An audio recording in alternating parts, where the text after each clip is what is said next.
The Hash It Out Show is brought to you by Boyd's ATA Black Belt Academy in Marrero, Louisiana. Barreto Home Solutions. Bayou Audio and Video. Hot Works on the North Shore. JFK Martial Arts in Mandeville and Covington. Lil Dizzy's Cafe. Kuman of Gretna. HBP Construction and Consulting. Moe's Pizza. Bucks Snow Whiz. CC's Children Blocks. The Pierre Family in Lafayette, Louisiana. Leo Auto Glass. The Juber Family in Lake Charles, Louisiana. Dat Kitchen Restaurant in Chalmette, Louisiana. CoSource Financial Group.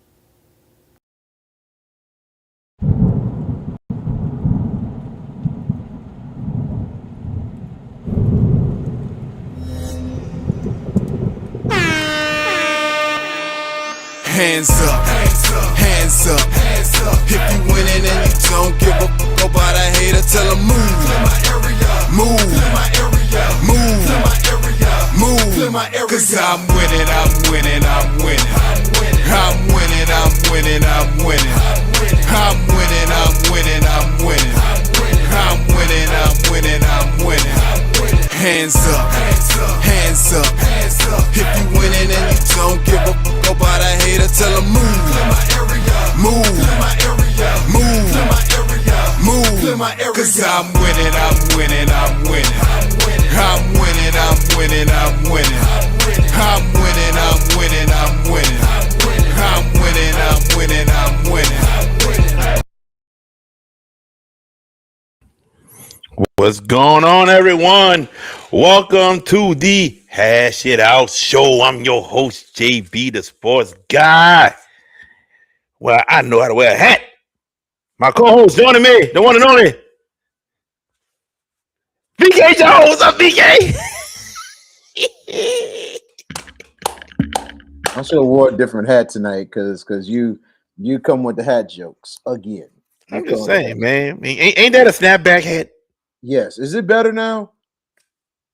What the back on? 3 or 2, bro? It's on 2. Ooh, put that thing down some more. Pull that back part up some more, man.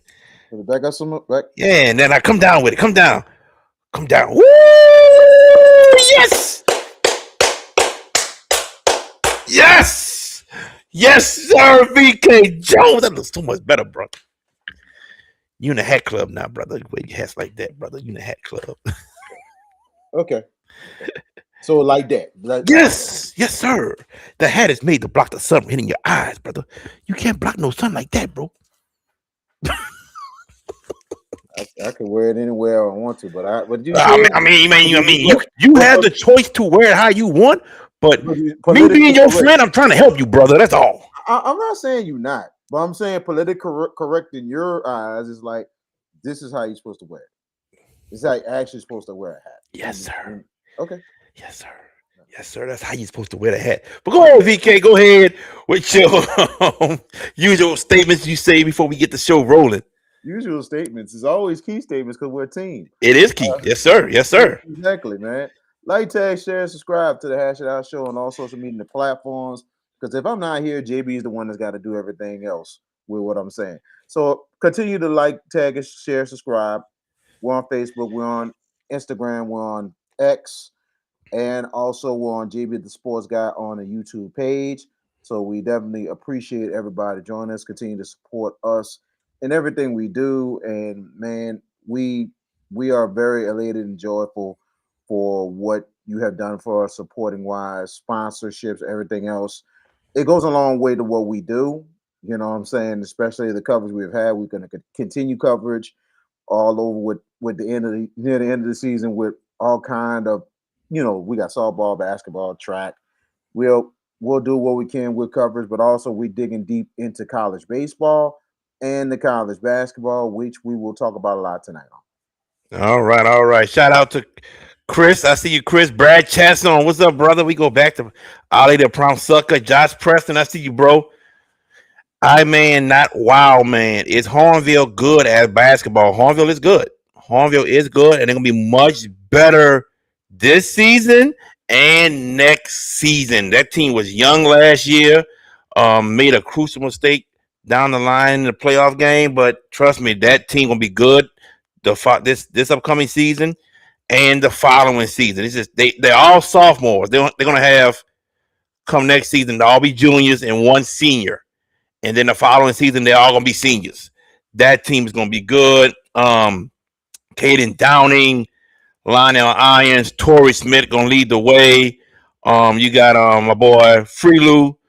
They're gonna be good. Are they winning state? Are they winning state? Hey, I'm gonna be real with you. That will be seen. That will be seen. I think for sure they'll have a good shot. Definitely their senior year. I think their junior year, they're gonna make a run towards it. But their senior year, I will sit here and say I think they have a good shot to make a run for the state championship. Definitely with all those guys. I think you would agree, VK. Yes, absolutely.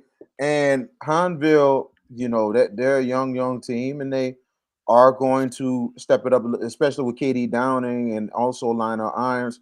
They are gonna, and Freelou is another guy. I tell you one thing, man, he's gonna be a secret weapon to this team. Tyler Martin. We can't forget about Tyler Martin. Can't forget. I can't forget. I'm not gonna forget about Tyler Martin. Yeah, but I'm saying Freelou to me is like out of those players is going to be an X factor and a secret weapon to this team, because the fact of the matter is this dude is growing, but he's at 5'7" and getting rebounds over big people, and blocking and then big people. blocking shots, and then hustling, passing the ball and shooting.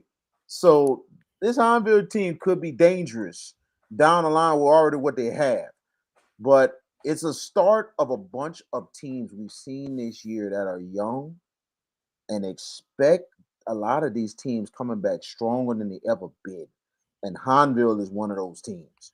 So I tell you, prep basketball next year is going to be really interesting all over the state with the teams we have seen, not just in the regular season, but in the postseason in top 28. And it was amazing what me and JB discovered. A lot of the teams we've seen from the top 28 saw. Trying to work on it, bro. Yes, sir. Yes, sir. Really trying to work on it. Keep working, brother. That's all I ask. Yes, sir. Mm-hmm. What I saw, what we both saw, was there's maybe I think we've seen maybe 1, 2, or 3 teams that were just senior laden. Everybody else, whole bunch of young players. Whole bunch of young players. I mean, next season. I mean, not wild man. Also ask about what about Shaw, and I'm gonna keep it real with you, man. This Shaw team should have been in Lake Charles, in my opinion. Just had a bad game against Kennedy, and that's no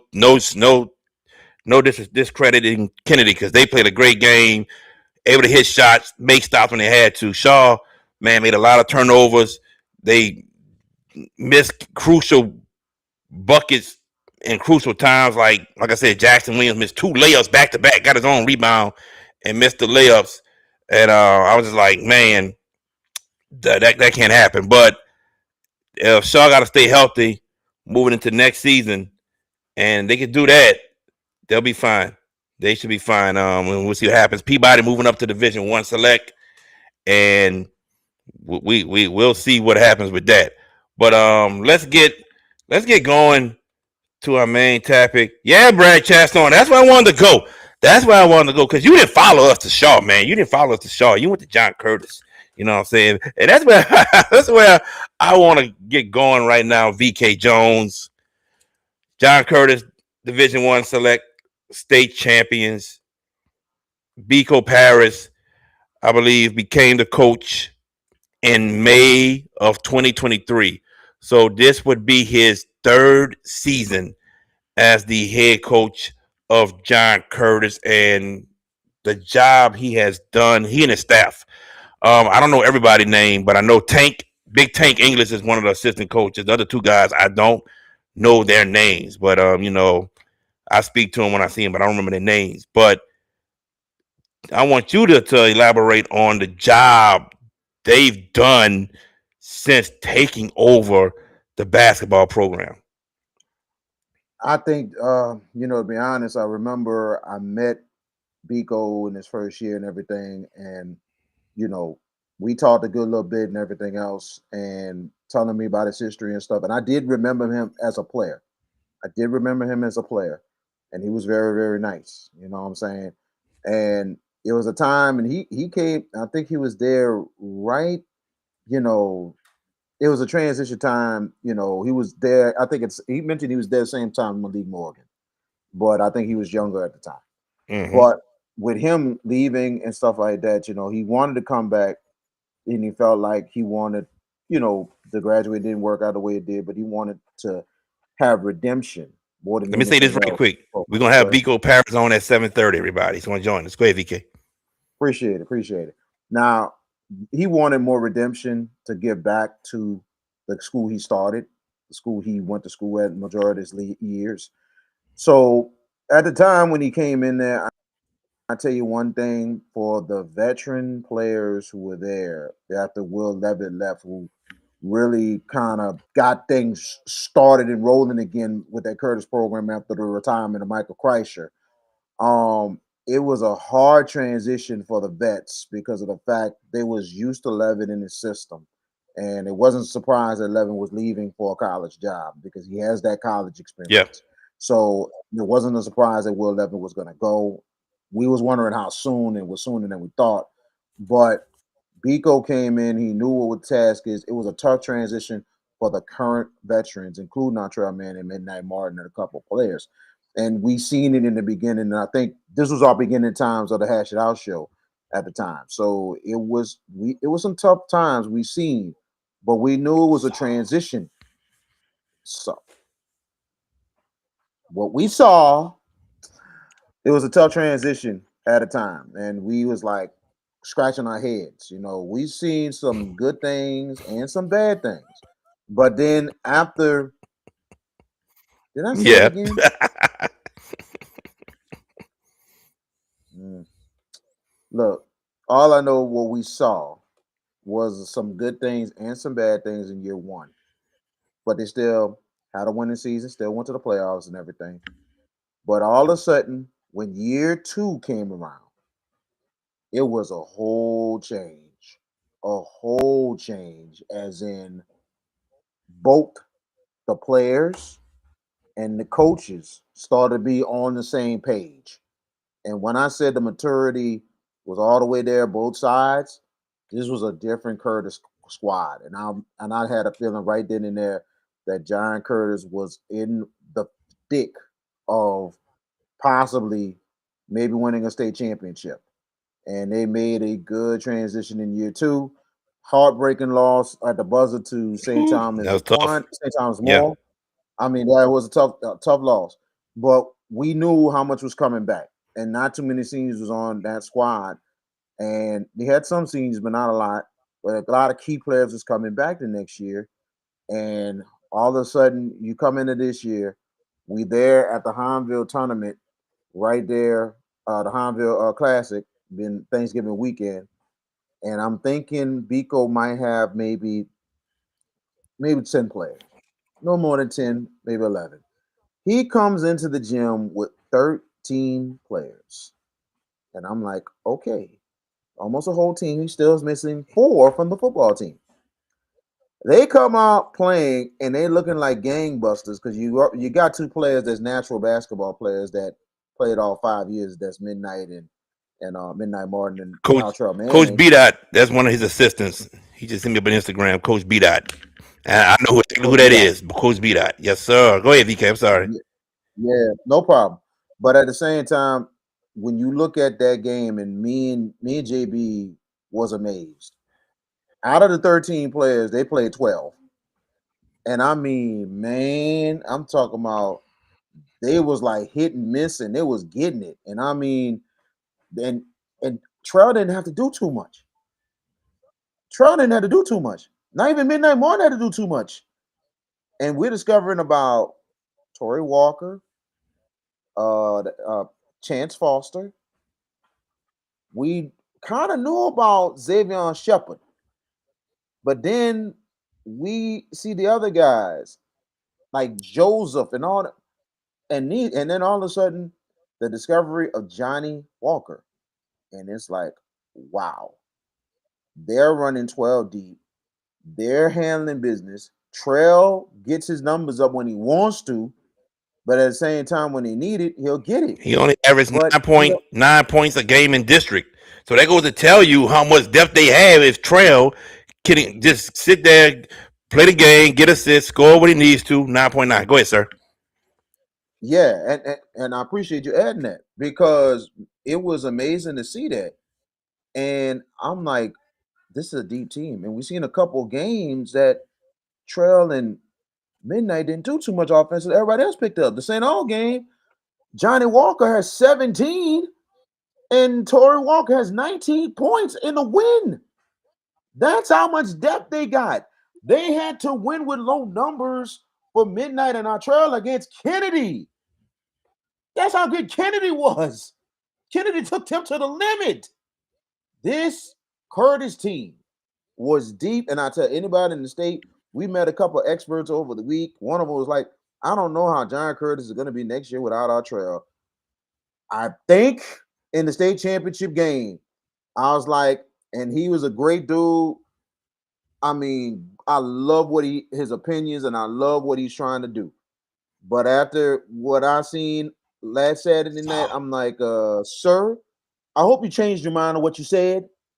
Because like I told you, this is the deepest team in the state of There go VK. Louisiana, Like I period. told you, there. VK. Go ahead, man. Go ahead. No, when I say like I told, I say it, I say it for a reason. When I know I'm right, I'm right. And I'm not saying it to be, if I'm wrong, I'm a man enough to say I'm wrong. But I'm right on it.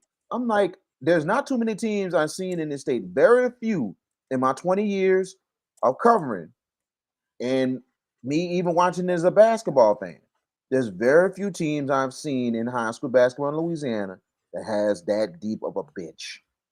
And there's very few. St. Aug National Championship team is one. The St. Aug 2001 team with Hollis Price. The Peabody team that I with I forgot his last name is Wagner. That was a deep team. The Madison Prep team, one of them that Country Day beat, and at the time Madison Prep was trying to repeat.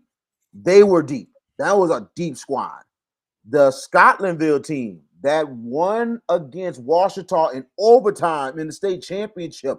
That was an unbelievably deep team because they already returned a lot of people.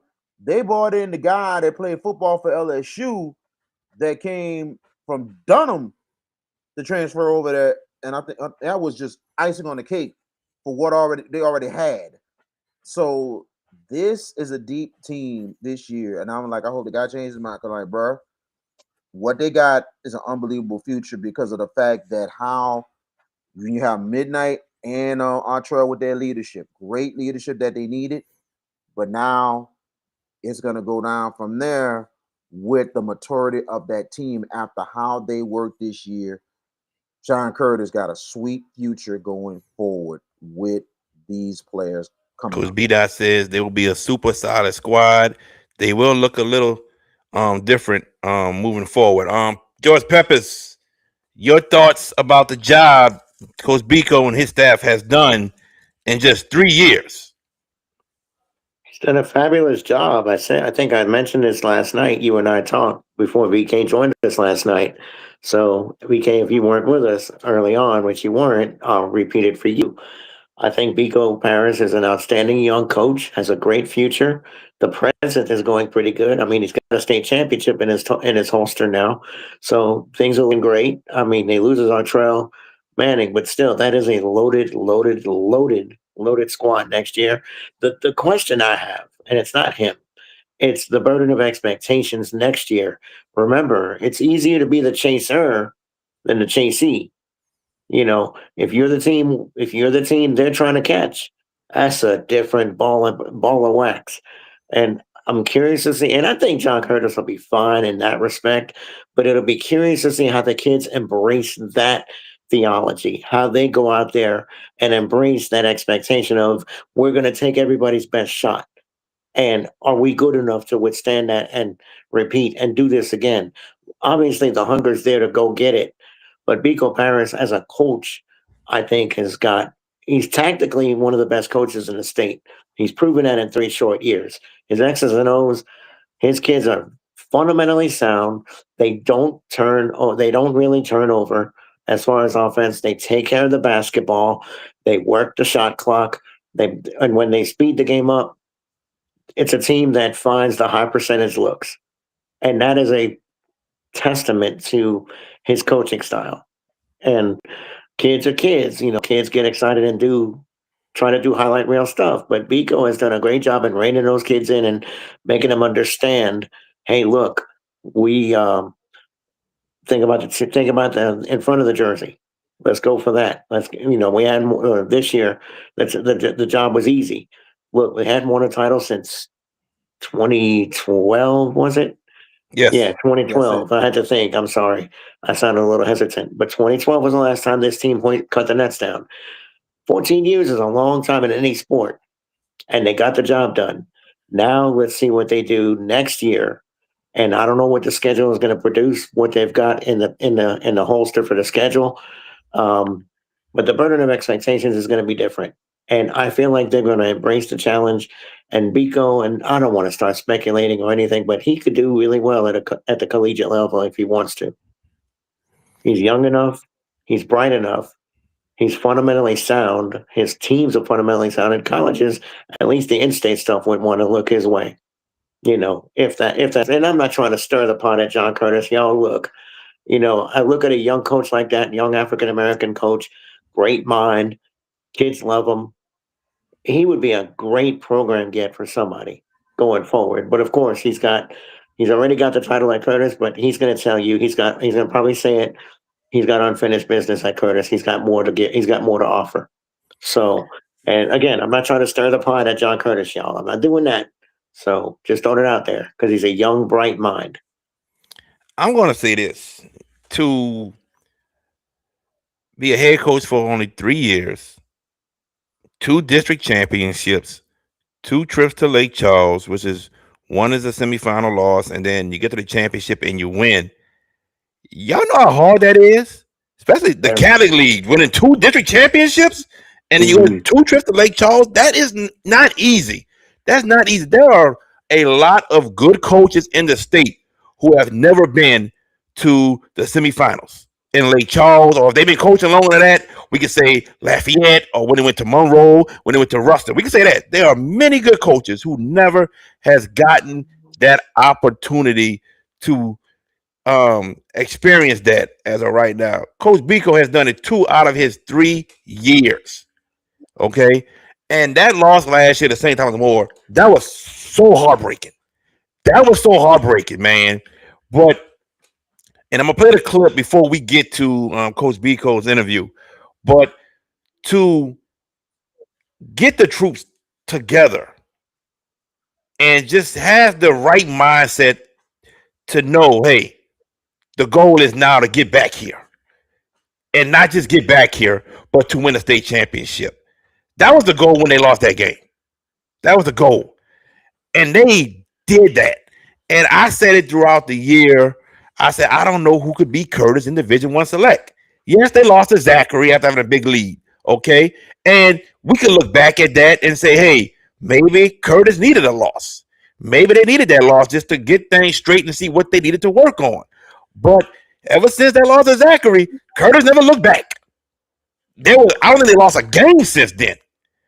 And they were the best team. We went to the St. Aug game, you and I, VK and George. We went there and we saw who we thought was the best team. VK, you might be a little different, thinking St. Aug still. That's cool. That's basketball talk. That's just talk. That's what it is. But I didn't think nobody could beat Curtis. And once they got to Lake Charles, I thought it was full sale. Huntington gave them a scare. and we speak about our trail, and we saw what our trail can do. Our trail said, okay, hold on. I haven't been back to the championship game since my 8 year. It's not about to end right now. And he put the team on his back, 31 points, 33 points, and got them into the semifinals. But you have to credit the coaching staff on, and I like what Biko has said, that his goal just wasn't district championships and this and that. He wanted to get a state championship back at John Curtis. He felt like he should have won one when he played, but Katrina messed that up. So he accomplished his goal. Now, Coach Biko and them, they got to set more goals. They know the target's on their back. I'm sure Coach Biko, come June and summer workouts, going to sit there and say, hey, guys, we won a state championship. That was then. Let's go try to capture another one. Yes, the target's on our back. But guess what? We want to win another one. Don't worry about defending last year, this and that. Let's try to add more. I'm sure that's the goal Coach Biko is telling. We'll tell his kids come June. He's going to let them enjoy this for right now. Going to let them enjoy it. They're going to enjoy it. But once June comes, summer workouts, summer league and everything, I'm sure Coach Biko and his staff are going to be like, hey, let's get back to work. 2026 is behind us now. 2027 is in front of us. And guys, he has the players to get it done again. I know some people are going to sit there and say, well, our Trail Manning is leaving. Midnight Martin is leaving. I get it. But when you got players like, I think Tap, I think Shepard comes back. I could be wrong. Somebody correct me. But Tap, Shepard, and Torrey Walker off the bench, Chance Foster off the bench, Johnny Walker still there. The depth is crazy. And Big Ethan, whenever they put him in the game, I'm gonna be excited because I want to see what he could do at 6'8". I want to see what he could do. 6'8". I think Big Ethan gonna try to dominate, but they have the players to move forward and do this again. And Johnny Walker only a junior, so you got all these guys. The future is bright. Go ahead, VK. Sophomore. Who's the sophomore? Johnny Walker. He's gonna be a junior next season. I'm talking about next season. Yeah, that's what I'm talking about. Yeah, he'll be a junior next season. So the future is bright at John Curtis. And can you put your phone up like how it's supposed to go, please? Thank you. And the future is bright. And I mean, we're gonna see a lot. And I'm excited. I'm excited for John Curtis. I'm excited for Coach Biko and his staff. And man, it's gonna be fun, VK. Oh yeah, absolutely. And what you're saying about, look, right there is one of the top teams. I said this the whole year about John Curtis. This is the best team in the state of Louisiana. I said it myself, one of the best teams. They're definitely the tops in the division. I said that they would. I even said it to St. All people. I'm saying this is the team to beat because they are too deep. That is a too deep ball club more than anything else. And I think that John Curtis is going to be just fine. I think John Curtis, but at the same time, I think Biko's going to get him to work because here's the thing. I think Biko don't really do summer league like talk. He'll do maybe a little bit, not too much. They didn't do too much last summer. They did a lot of work. Well, I think the younger guys were at Bonneville and the older guys were at 35. Okay. For the past 2 years. He's done that. Okay. I'm not saying that. I was listening to his press conference, and he said they didn't really do that the last past season. Because the thing is, they got together, they did a lot of work, as in fundamentals, techniques, lifting, all that stuff. They didn't do too much summer league last summer because of the fact that they wanted the kids to get a breather of what happened and come back and it was more of a focus type work over the summer. Didn't want to get into too much competition to risk injury, but he wanted them players to really focus on the grind and everything else and then get ready when they come back to school. Oh, it's all out. You know what I'm saying? So I wouldn't be surprised they might do a little something over the summer, but I know he's going to focus more on trying to get their fundamentals down and be ready to go. And here's the thing about next season. And I think Curtis is going to be good to go. They're going to defend. There will be the team to beat again, but it will be more challenging next year. Of course. It's going to be more. They give everybody best shot. Everybody bet shot coming at Curtis. Exactly, because the thing about it, there's a lot of teams coming back with a lot of good talent as well. You look at that whole district in the Catholic League. This is the first time we didn't have back-to-back district championships since Brother Martin. It's been a while. It was Brother Martin. Then before then, it was St. Augustine who went on a spree of 12, 13 straight years of winning the district. There he go, y'all. There he go. Hey, There it's a he go. fact. It's a There fact, he go. man. St. Aug, No, man. no, it ain't about St. Aug. St. Aug, man. I'm putting facts on the table, man. You guys ended. Your alma mater ended that streak. So 97. So I'm giving you see right there. I went St. Aug, but I gave y'all some love because y'all ended the big run of St. Aug running that district. So that I'm saying those were the times of repeat Cali League champions. There's not too many, but there's a few times that happen. But the whole district, I tell you, is going to be loaded from top to bottom of what these teams are returning. Rummel, Brother Martin, St. Aug. I mean, it is going to be a loaded district. And then you look at everybody else. Huntington's going to come back hard. Peabody's coming over now. And Peabody has a deep bench. Look, I don't mean to cut you off, but this what we got to do. Yes. 7:32. We got to take a commercial break. I need you to text Coach Biko if you can, because he ain't come on yet. Text Coach Biko. I thought you told him 7:40. That's what you told me. Oh yeah, you're right. You're right. You're right. Thank you, sir. Continue on. My fault. It's all 7:40, y'all. My fault. Yes, I did say 7:40. Go ahead, sir. no problem. Man, but I was saying this: how deep Division One select is going to be next year, because you got a lot of teams that was young this year and returning a lot of veterans. This year it was not as challenging for Curtis, but Curtis proven that they were the best team in Division One select. They really proved it. Huntington gave them a scare, but then it was just no doubt when it came to the semis and championship, Curtis stood out more than anything else. And that championship game, it just reminded me of how early in the season how things started. Yeah, That's how they played, and that's the John Curtis. That's the John Curtis team we expected. Next year, a lot more challenging with a lot of these young teams returning players besides Curtis. Curtis knows, and especially Coach Biko knows, they're gonna have a target, but they're gonna have a time too. So they're yeah, gonna be ready to roll, because I'm yeah. telling you, the adversity that they face and the experience is going to help Curtis coming up this year and do the best they can to defend their championship. Because if they wouldn't have that experience, I don't know what's going to happen. They're going to go through some ups and downs, but the true state champion is going to come out once they get it together. They're gonna be fine. They're gonna be fine. I mean, I I, think they're back in Lake Charles next year. I really do. I think so too. I think they get back. Not saying they're not, but it is going to be a challenge It's because gonna be a challenge because everybody coming for you. Everybody wanna say we beat the champs. We beat the champs. So everybody coming. yeah, Everybody coming. You know that. everybody. That's just sports in general. I No know. matter what sports you play, baseball, basketball, football, martial arts, wrestling, I don't care. Somebody say they beat the champ, they beat the champ. I beat the champ.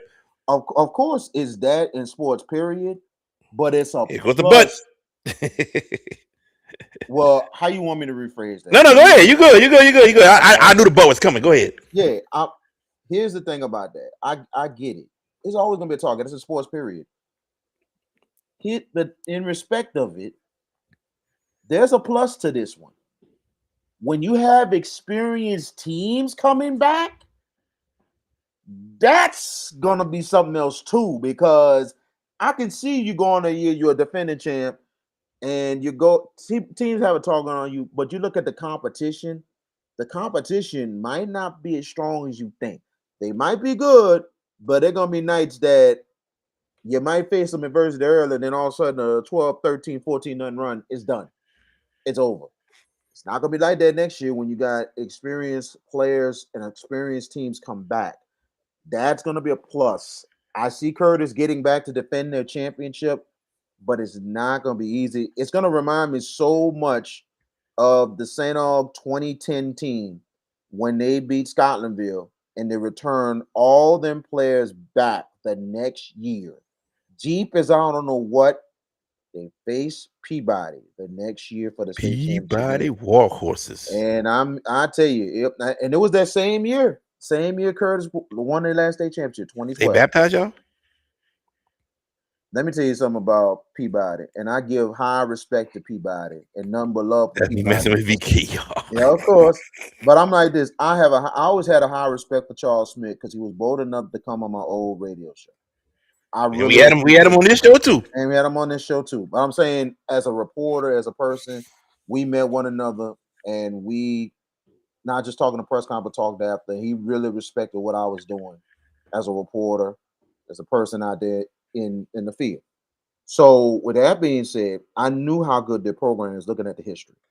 Them and St. Aug, they went at it early in that season, and it was a close game, and St. Aug wound up only winning by 3.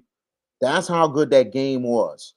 They met again, state championship game, and it was Dewan Wagner. It was I think it was not.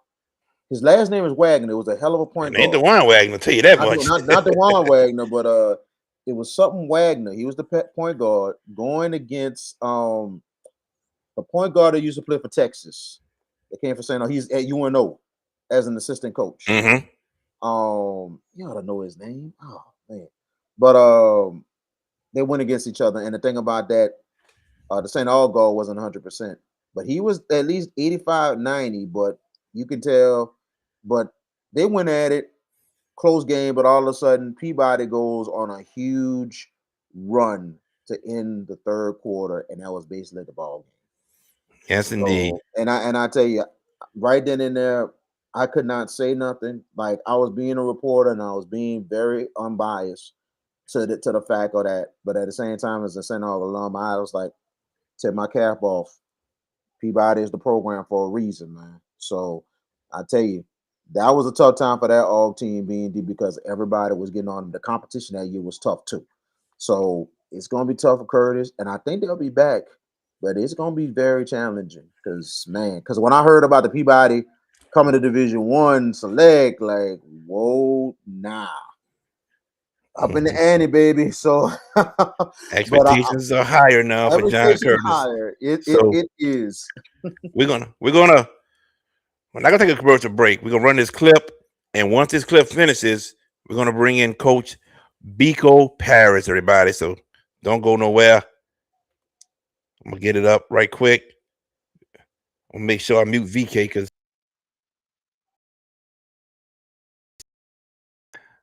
all right.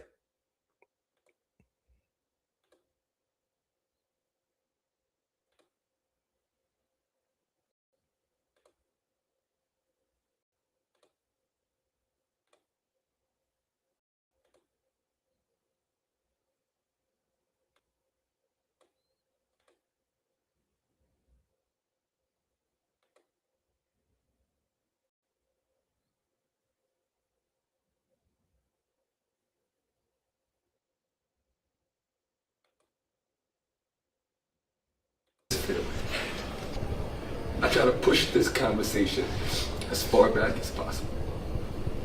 Not one play lost the game.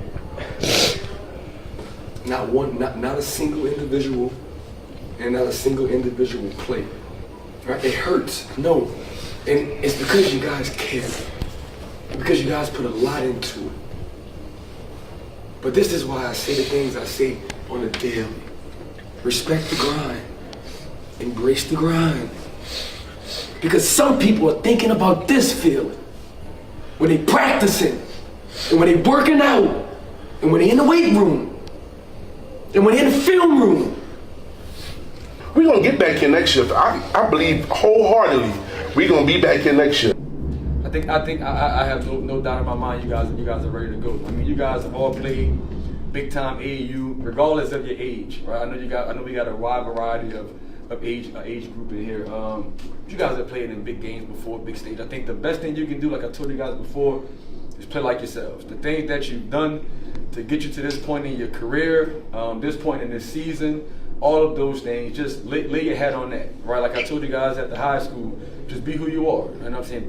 Do what you need to do for this team in order for us to win, all right? Then we got the off season. We can work on all the stuff that you guys want to work on. And I know you guys got a bunch of things in your mind and your heart that you probably wrote down in your room, in your phone, all kinds of things that you guys want to work on, improve as individual players. And fellas, you guys know me. I live in the gym. We're gonna be in the gym all off season. But for tonight, what you've been doing the last 5-6 months, how long the season's been, do that. Don't try to go out there and do nothing that you haven't done before. All right? Believe in what you've done. Believe in the work that you guys have put in. You guys have earned it, man. All right? So don't play like a days ago. Don't play with no confidence. Like, you know, have some fun out there, enjoy the moment, and step up to the lights. And, you know, you guys are made for it. I believe in you guys. All right? All the hours today. It's worth it. Leave it out there, bro. 32 minutes. Let's roll. Let's go, y'all. Together on me. Together on three. 1, 2, 3. Together. Everybody go.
Look, and 2, trailing all the top.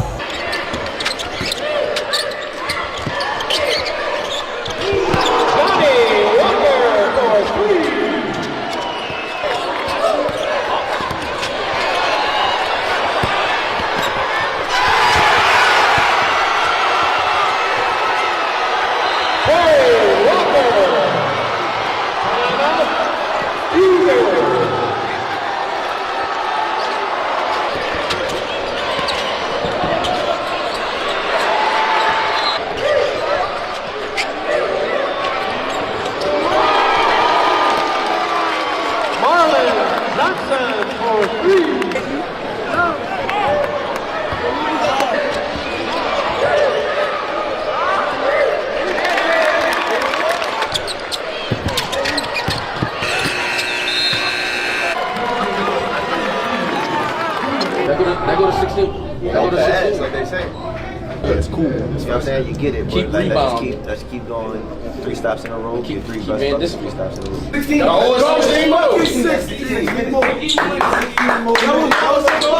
One by way.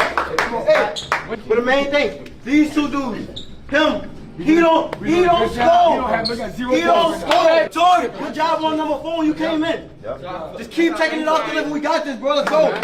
Keep believing in that and keep doing that. All right, we'll end up on top. We good? Yes, sir. Let's do it. Finish. Yo, finish on me. 1, 2, 3.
The first award goes to Johnny Walker.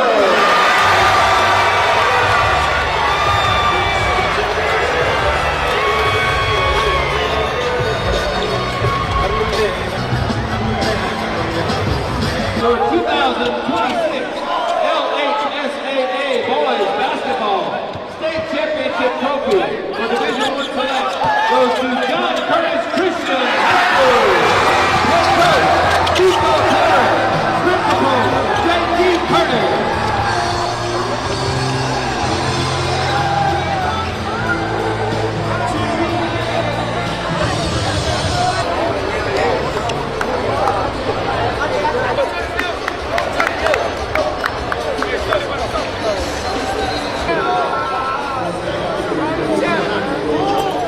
And be as disruptive as we can and get our hands on the basketball as much as we can, as many deflections, as many wall-ups at the basket, and try to limit them to one shot. We know how well the job that those guys do on the offensive glass. So that was our game plan, kind of pressure them, limit them to one shot, keep them off the glass, and then try to get out in transition, because they do a good job, I think, switching up their defenses. And a lot of it's triggered by if they can score. First off, congratulations.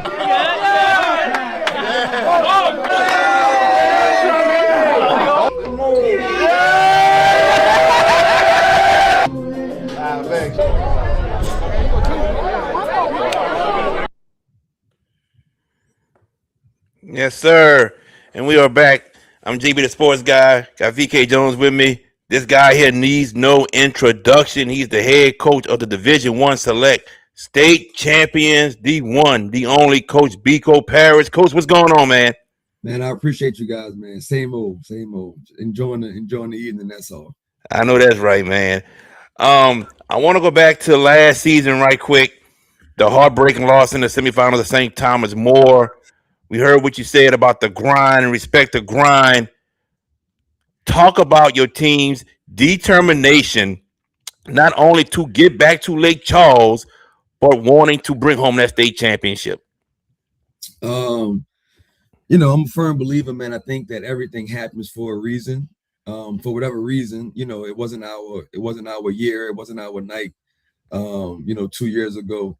But I always tell the boys, man, it's not always a loss if you can get a lesson out of it. And I always try to preach that to the boys. And I think just not taking things for granted, kind of living in the moment, being ready for the moment, that was our first time there. A lot of time for those guys, man. I thought that, it really wasn't our night. I don't think we had earned it yet. But I think that had made us extremely hungry and got after it, right when the season ended. And I can't say that we would have done that if we didn't go through what we went through. And those guys being young, and I just told them after that game, man, kind of bottle that feeling up and just remember it, but we gotta figure out the lesson in it and kind of move forward from it, because that's what it's about on and off the court. Definitely. In championship game against Edna Carr, the first half, 32-9. You guys won 68-40. Would you say that was the most complete game this season that your team played? I think so, and I think that was something that we talked about a lot as a program, especially as a coaching staff. I like to think that I know my guys fairly well, what they can do on the court, what they're capable of. I mean, I watch them every day in practice, so I know I know the best version of each kid. I know what that looks like. I know what it looks like when they're all clicking on all cylinders. And, for whatever reason, that it had been a long time, if at any time this year, that it happened like that for us. And we just kept saying, man, we winning. And it's crazy because when you're in it, you're kind of just going through it and you're winning a lot of these games and you're going on these winning streaks. And you don't really get to look at some things. But, during the Christmas break, you kind of look at stuff. You get a little bit more time to kind of not in school. So,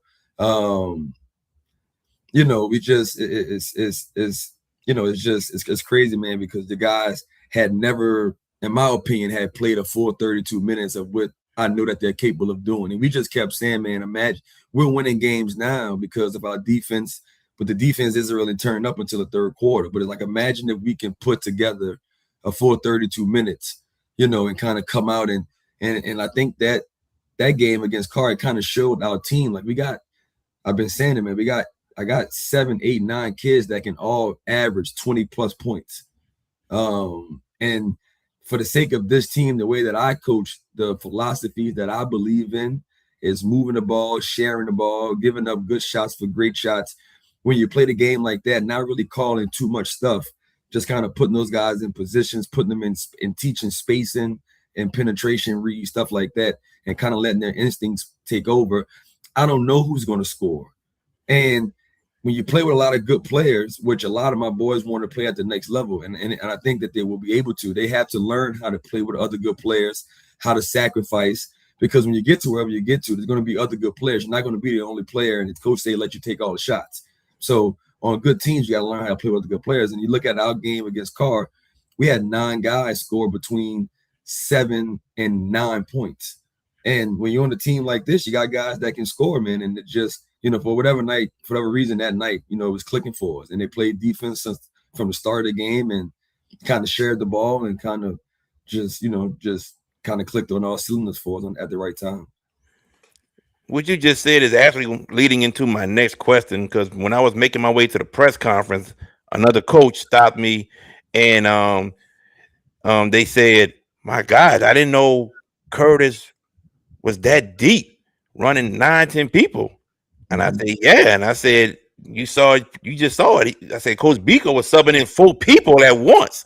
So on to my question, being so deep in the team you have, how are you able to have trust in all those players and be able to have all these players? Because you said they all score 20 points, to have trust in all these players to continue to play team ball and put the team first. Yeah, I mean, I preach it. And I think they see like how selfless I am, how selfless my staff is, how unselfish we are, how much we sacrifice for them. Like I always try to tie in the real world to the basketball world and just showing them, man, just being there for other people, sharing the wealth, and just you're stronger together. And we've had early on in the season, man, we had slip ups where, I felt like we wasn't sharing the ball as much. We were maybe caring a little bit too much about scoring at times. And that's natural when you have a team that's as talented as we are. We're still figuring out each other, right? You implement two 8th graders with Tori and Chance who are talented as heck, and then you got to think about it. We had the injury bug my second year. So now you're implementing Johnny Walker and Midnight Martin back into the equation, right? So it was a totally different team, and those guys, had to get used to playing with each other, and it takes time. And I believe that it takes a lot of off the court conversations. I do, man. I have so many one-on-ones and conversations with my boys, and just talking about life and basketball, and just and I just over time it just builds trust, and before you know it, like I think the boys know that I'll run through a wall for them, and I know that they'll do the same for me, and just and having success and watching the film, like I try to clip up as many positive clips and show them as much as I can of them like sharing the ball, moving the ball, like anytime the ball can touch, we make 6, 7 passes and we get a wide open 3, like a good possession. Like I try to show those guys that. I think so much we harp on the bad stuff and beating them down for when they don't do well, or showing them stuff that they don't do well. But I try to show them a lot of the positive, because like kids are pleasers, man. They want to do well. They want to please their coach. They want to please their parents. They want you to tell them they're doing well. So, I just try to keep it as positive as possible and try to show them that you're way stronger if you do it together.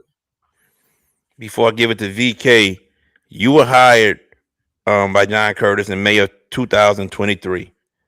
And in your 3 years of being a head coach, you and your staff have accomplished a lot. State championship, 2 trips to Lake Charles, 2 district championship, playoffs.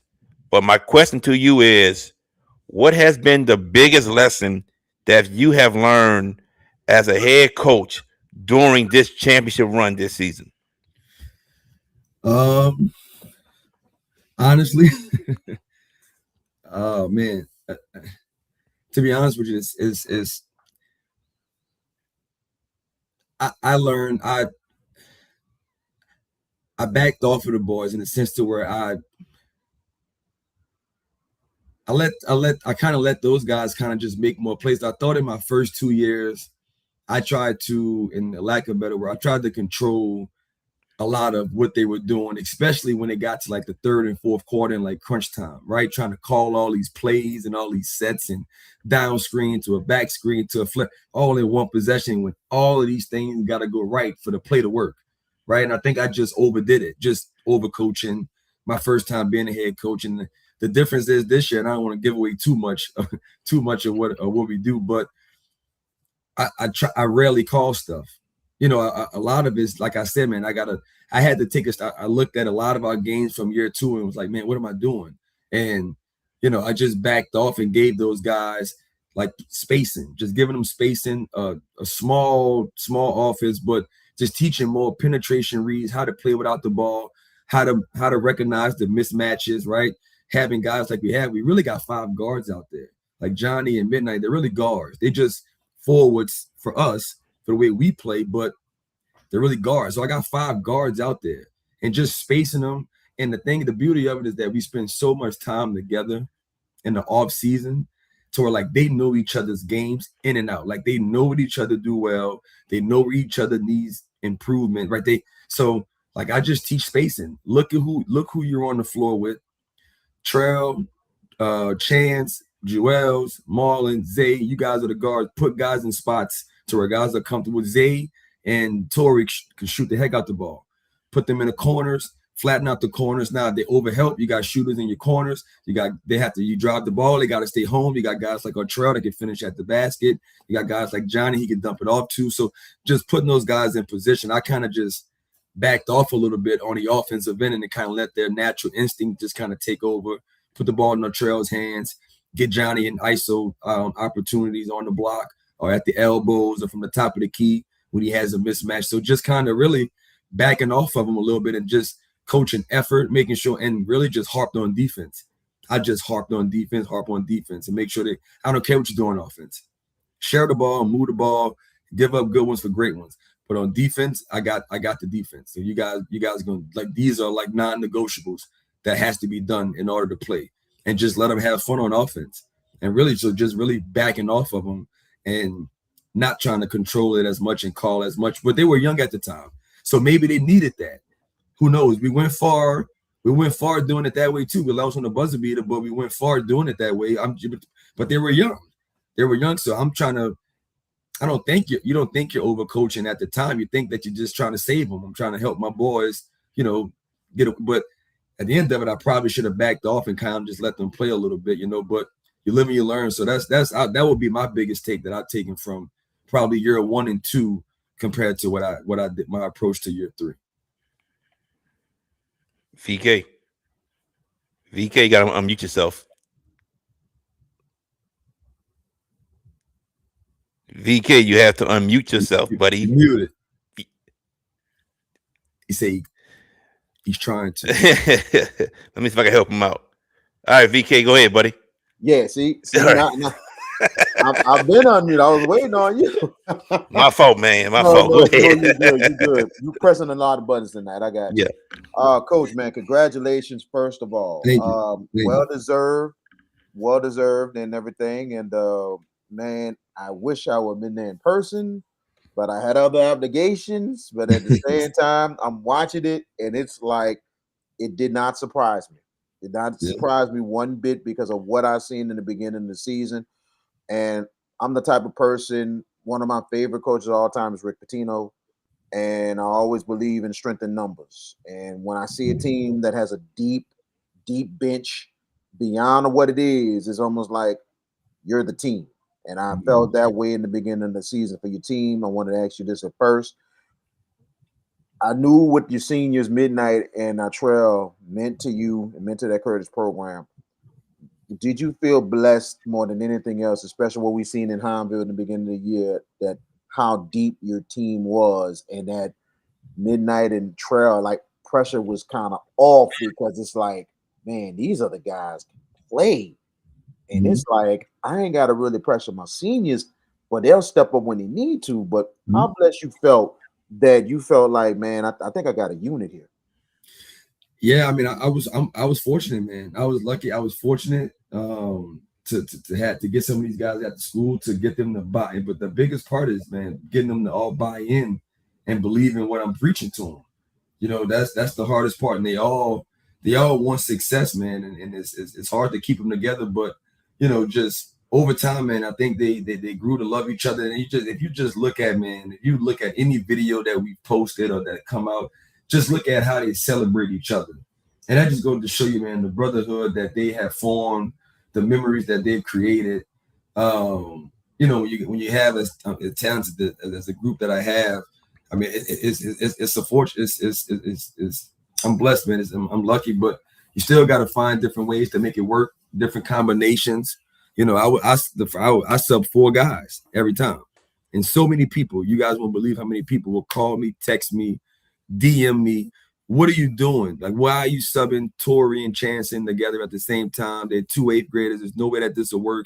You guys gonna lose.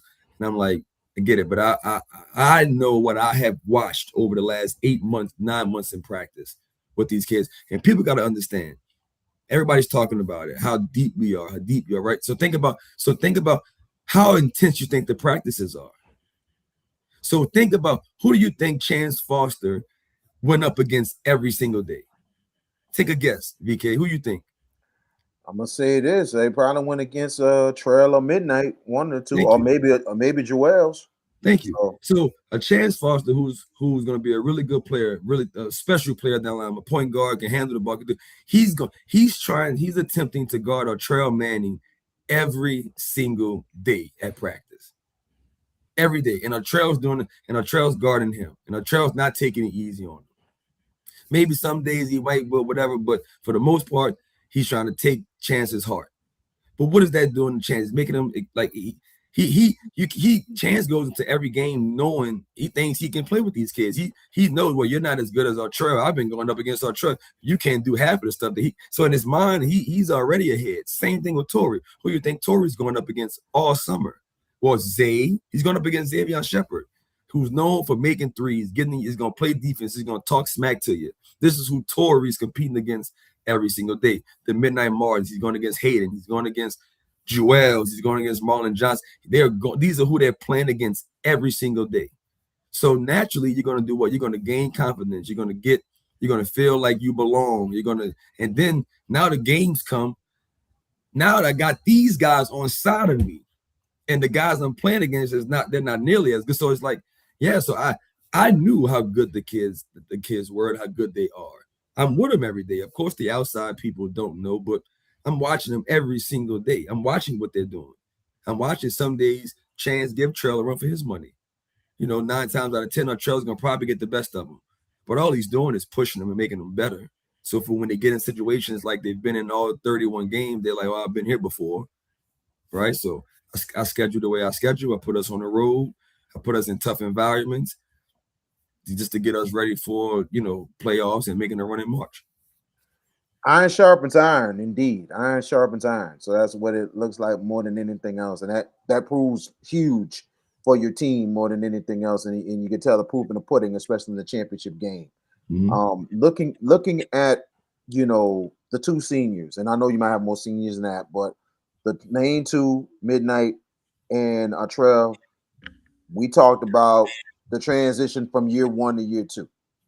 And I know it was a hard transition in year 1 for Artrell and Midnight, but at the same time, going into year 2, you still made the playoffs in year 1. Year 2, something different happened. And it looked like the buy-in really kicked in for those 2 guys and those seniors that year before, that all of a sudden, like, we're looking at it. We knew Curtis was going to be right there, competitive, and all of a sudden we looked at it different last year because it was like, wait a minute, Curtis coming up, man. Mm-hmm. So it seemed like the seniors last year, but not just that, Artrell and Midnight, most importantly, really bought into what you were selling to them. Yeah. No, you're absolutely right. Like, Artrell is probably, you know, one of your more talented kids on the team and not the most talented. So naturally the guys look up to him, they're gonna listen to him. And Midnight he's just a leader he's one of the younger seniors, but he's a leader. It's natural to him. His mom and dad done a terrific job with him. He's a natural leader, and he may not score the most points or he might not get the most assists or whatever, but like in the locker room, when he talks, they're quiet. But I'm not surprised. You walk in the gym, he's gonna be the ones to tell him on the line, let's start stretching. Everybody gonna put the balls down. They're gonna go to the line. Nobody's gonna talk back. So he has those guys. They listen to him. They know that midnight. If he tells you something, it's not that's the best thing to benefit him. It's to benefit the whole team. You know what I'm saying? So when guys start picking up on that and they start understanding, like, man, people are looking at the bigger picture. It's not just about themselves. And you got two kids like Artrell, like Artrell can go out there and shoot the ball every time. I don't have to call a play. People don't even know it. It's some of the passes that he makes, and he like to see his teammates have success and do well and make threes. Like, he don't want to do it all by himself. Like he loves to have Johnny on his side, somebody he can throw it into and kind of space the floor. If you look at it, that's why I'm a firm believer. That's why Artrell was able to play the type of defense he was able to play. He's played, in my opinion, he played some of the best defense I've ever seen him play this season.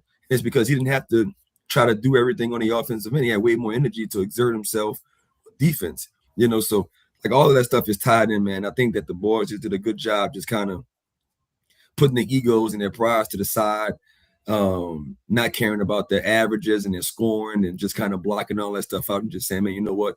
We're going to do whatever it is we got to do to just make sure that at every game, we're the team that win, and it took tough conversations. Trust me, early on, we've had some conversations with some tears and guys kind of, but tough conversations it's a part of it, but I think they all know how much love myself and the staff have for each other. So, you get rewarded in the end, I think that shows. So.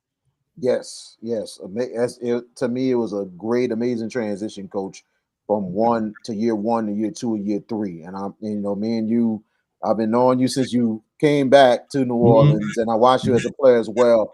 And it's amazing because it's like, I'm like, eventually things gonna sink in for Biko. And then last year is like, yeah, it sunk in. They locked in now. So I'm like, I like what I'm seeing. Now, I'm gonna ask you this about the 2 losses this season, and it was like 2, maybe out of the last 3 games in that one, and one of the games we did. Do you think those 2 losses against Jesuit and Zachary was kind of a wake-up call for your team, knowing that, hey, we got to wake up here, we got to do what we got to do? Look, we are good. We're a team to beat, but at the same time, sometimes we will have nights like this, and we got to learn how to get ourselves back up again. Yeah, I think losses at that. I think we were like maybe 14 or 15-0 or something like that before we lost to Jesuit. And we were one of the only teams that was still undefeated. I think losses like that in December, right, early January, stuff like that, I think those can be beneficial to you. It can kind of humble you a little bit. I think that's when you got the guys' attention the most. So for me as a coach, like I'm coming off a loss, I got the attention. Like they come in the gym, it's quiet.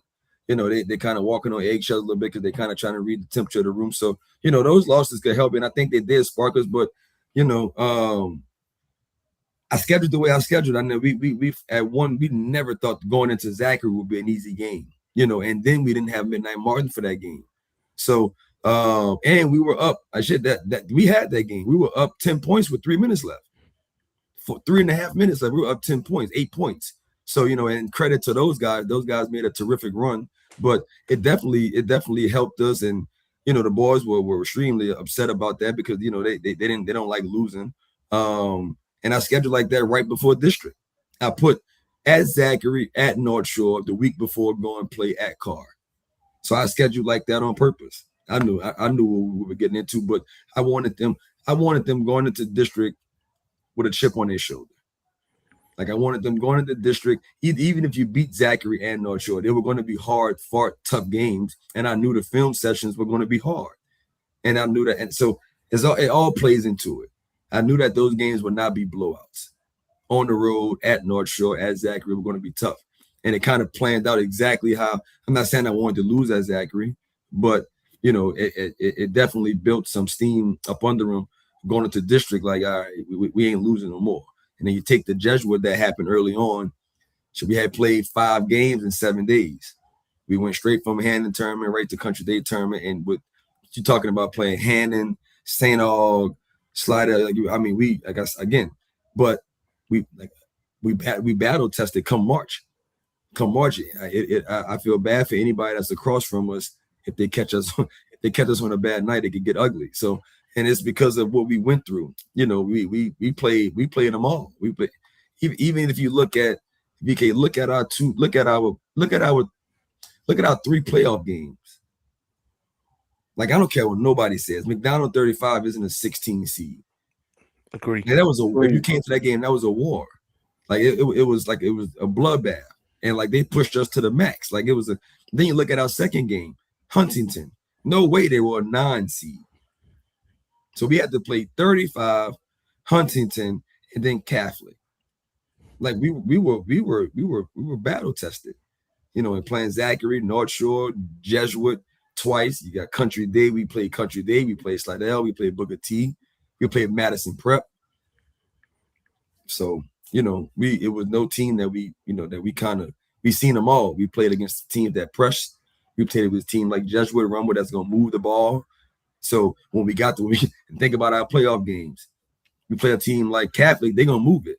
Okay, well, this is similar to a Jesuit, Country Day guy or a Rumble guy that's gonna move the ball, cut, right?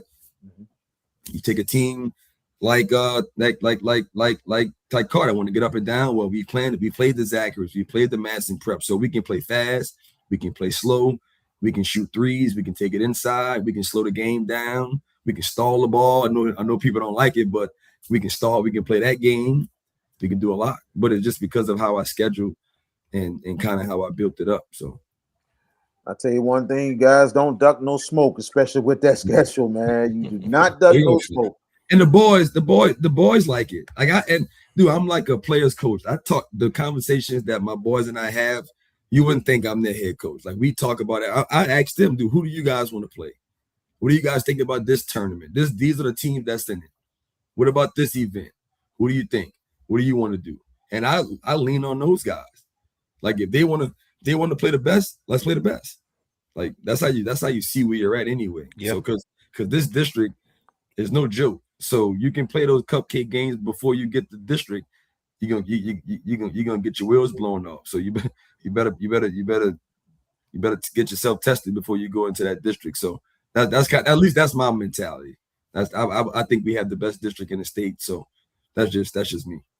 And I think it's a real good mentality, Coach. Looking at the future of your team, man. I mean, you have a lot coming back. But you know, one thing for sure, two things for certain, one thing for sure, when you're the defending champ, you know they're coming for you. And a plus is a lot of experienced teams returning, especially in the district and in the division, especially with the addition of Peabody coming to Division I Select. What is the future of Curtis, especially with the players coming back, and then especially, you know, like you say, competition.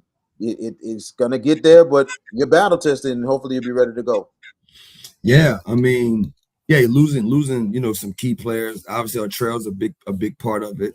And you can't replace our trail, right? I don't expect anybody to step in and be our trail, but I just know the work that we're going to put in this off season, and I do expect the guys to be a better version of themselves because I know, like I said, I know the work that we're going to put in. So. That's why I played Chance Foster and Torrey Walker. That's why I played those guys, the amount of minutes and the crucial time that I played them. Like they've been in all those games. So they're ninth graders next year, but they really like sophomores. When you talk about the experience that they've gotten. So, you know, I got Johnny Walker coming back as a junior. You still got, and a lot of people forget, man, I got Jarvis Stevenson coming back as a junior. So, and a lot of people haven't seen Johnny and Jarvis together. So you're talking about, and you put Chance and Torrey on the side of those guys. You know, then you talk about that senior class. You got Marlon, Zay, and Joel's coming. So I got a deep bench again. So, and I got some young kids. So I got a kid from Hannon, Alex Scott, 6'6", 6'7" kid that can play a little bit. That's getting better every day. So it's gonna look a little bit different. Yeah, because you can't replace an Artrell, a Midnight, Hayden. You can't replace with it. You can't replace them, right? But it's going to look a little bit differently. So people, you know, some of these other guys will get more opportunity. Like Savion Shepard is going to have a huge role. He's going to have to handle the ball a whole lot more. that he's ever had to. Chance is gonna have a lot on his plate. Torrey, they're already coming for Torrey, so he's gonna have a lot on his shoulders. And these boys are built for it. But that's the fun part. Like this is why we work the way we work in the off season. Like, you think I'm not gonna be telling them how much everybody's coming for them and how they're gonna get everybody's best shot? Like, that's what we want. Like, that's what it's about. That's why we do it. We all competitors, we all are winners. So the group of boys I got, we wouldn't want it any other way but to be the guy. Because when we first came in this thing, BK, we was hunting. We were ninth graders and 10th, and we went hunting. We were trying to knock off when St. Aug had Turner and Biggie and Cy and all of them guys, and we was going after them. Like, they were the top dogs. Like, those were the guys. Like, and so we understand it. Well, now Zay, Jew, Marlon, Johnny, Jarvis, like, you guys are there now. So it's like, what more? That's what you want, though. You want that, right? Everybody can't be at the top. So somebody got to be there, but you got to understand that they're coming for you. So that's just a part of it. But I've been telling them, man, but you got John Curtis across your chest, you're gonna get everybody's best shot. It's just what comes with it. We're good in every sport. Every sport is successful. You win a lot. That's what comes with it. So absolutely. Looking at like you've been around for a minute and everything. Comparing the years of how it was back in the day with the top 28 to now with the LHSA March Madness and everything. Talk about the experience and everything to win, like you as a kid or whatever, watching it or playing and taking a look at how it was to now to how it is with the event and how it's been handled. Mm-hmm. I mean, when I was playing, I used to go to it. It was at ULL, I think, at the Raging Cajun Dome. I'm pretty sure, right? Yeah, I used to go to it and watch a lot of those guys. Man, but for me, BK, I got cut short, man. I had to leave my sophomore year. We didn't make it we lost to McKinley when they had Tyrus Thomas.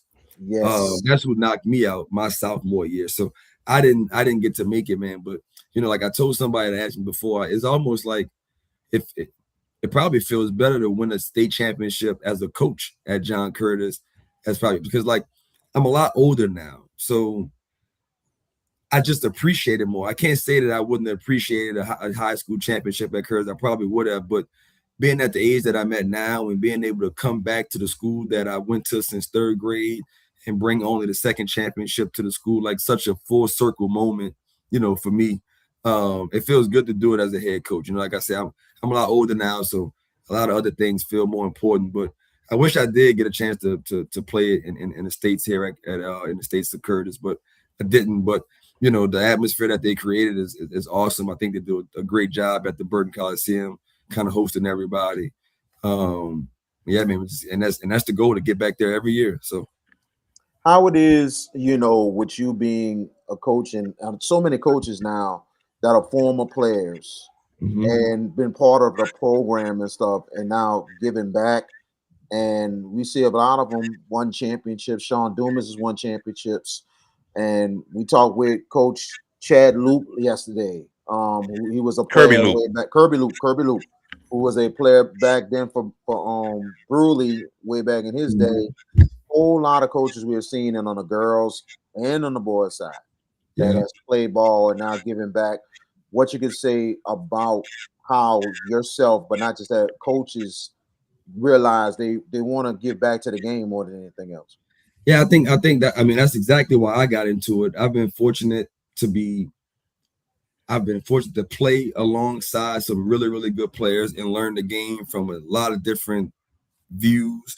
And I've been fortunate to be coached by some really, really great coaches and coach alongside some really, really great guys. So a lot of the gems that I picked up along my journey, man, I love the opportunity to kind of give it back and pour into the kids at the high schools. And I think you hit it right on the head, BK. You take Wade won national championships at St. Aug and back at St. Aug and helping pour it to those guys. People don't know Micah at Bonneville, played at Bonneville, was a ridiculous player. Rob Wallace at Landry was doing a good job over there at Landry, and played at Landry, was a ridiculous player over there. I mean, there's so many guys that's at the alma maters or at other schools that play. Even Nate at Carver, he's a land, but he was a ridiculous player when he was coming up and playing in the city. Like there's so many guys. That's Sean Dumas, like you guys named him. There's so many guys, man. That's back at their alma maters or even back just coaching that was able to get out of here and go play professionally and play college ball and able to come back and pour into. And that's why I believe that basketball in the state is at the level that it's at. I mean, you look at some of the gyms, look at some of the games, they're packed. Some of the games now, that if you look at some of those stands now, the student sections, right, is live now at these games. I can't say that it was like that, 5, 6, 7 years ago, but I think the basketball is in good hands down here, man. I got a lot of great coaches, and you mix in the young guys that I just named with the older guys that's been doing it for so long, the Jennings and the guys at Country Day like Mike and those guys. That's why the basketball, I think, is in good hands right now. So I love to see players come back and be assistants on staffs and then become head coaches. Even the guy Casey at Higgins, yeah, another guy that played and did really, really well, and he's back pouring into those guys. Like I love to see it. I'm a fan of it. Absolutely, man. Casey Jones over at Walsman's another one who was a former Walsman Panther. You just gotta love it how they get Coach back. Derek at Catholic. Coach Derek, Yep. yes. I mean, it's so many. It's an unbelievable story with Derek, and me and him get along very well. And I don't mention to him too much, but he remembers at the time, and I understand how he feels sometimes about it. That he was a great player. Lost to St. Aug in the state championship, but he was a great all around player, and he's really giving back to the kids and everything, man. You know what I'm saying? And I tell you, he has some great. We had him on the show. Great stories, man. We coached together. We coached together in college. When I was coaching in college, he was coaching at Louisiana Tech at the time. So he would help me out a lot on the road. And people don't know, when I was coming out of high school, he was recruiting me a little bit when he was at Sanford. So I've known him since, growing up in the city. Like I've known Derek a long time, family friend of my family and stuff like that. And my uncles and him, know each other. So man, Derek's doing a ridiculous job at Catholic, man. I mean, those kids, they may not know it now, but the knowledge in the game that he's giving those guys, I'm sure they better soak it all up, because he's been around the block. He's coached some good players, recruited some good players. So, and he knows the game, and he was good. So, yeah, I'm a fan of it. I like it. Yes, absolutely. All I'm gonna tell you about Derek Jones, what he did in Carlos Sample's pretty much last game as a head coach. My goodness. All I'm gonna tell you, genius. What he did against Skylandville was genius. But when they won it. They won it, and the game plan. Yeah. I mean, genius. I was like, wow. He can coach. Yes, he can coach, and he gets the most out of his boys. He squeezes the most out of his boys. He can coach. Got to ask you this last question. I'm gonna let JB close it out. John Curtis, I mean, a great historical school that's been up for a long time. It's been amazing how it is that people back in the day called John Curtis a football powerhouse and a football factory. But now what we have seen in the last maybe 20 to 25 years, it is not a football factory. It's an all-around great school, period, academically and also athletically, with the multiple championships in girls basketball, baseball, softball, and now boys basketball, which is in more of the beginning with their second title. Yeah, no, man, I think you hit it right on the head. I think, and all the credit to the football team. I mean, to have Coach JT has 28 championships, national champ. That's like ridiculous. So that, for me, they're in a league of their own. Like they you ain't catching that. Like that's ridiculous. So, but like you said, like, dude, think about it. Last year, volleyball loses in the state finals, baseball loses in the state finals, softball wins it, girl basketball wins it, boys basketball loses in the state finals. Then we win it this year. Girls go back to back. Like track wins state champ. Every sport at Curtis is good. Honestly, every single sport, boys and girls, are competing for state championships with an enrollment of 500 kids at the top level of every division. It's amazing. So, It's is it a football amazing. powerhouse? Yeah, VK. I mean, yeah, that's just like that just comes with it. I mean, like I said, but I think it's safe to say like it's pretty good in some other sports too, you know. So that's but again, like we're not comparing each other to other schools, but we just kind of try to stay in our lane, man, and kind of just shaping and changing lives the best way we can and trying to leave an impact and an imprint on these kids, man.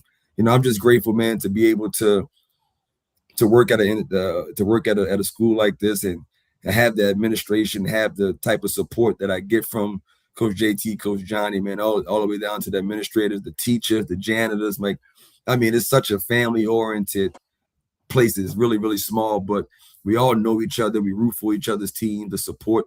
I mean, look at the stands at our games. It's unbelievable. So, yeah, man, I'm super fortunate. I'm blessed, and I'm happy to be coaching where I'm at.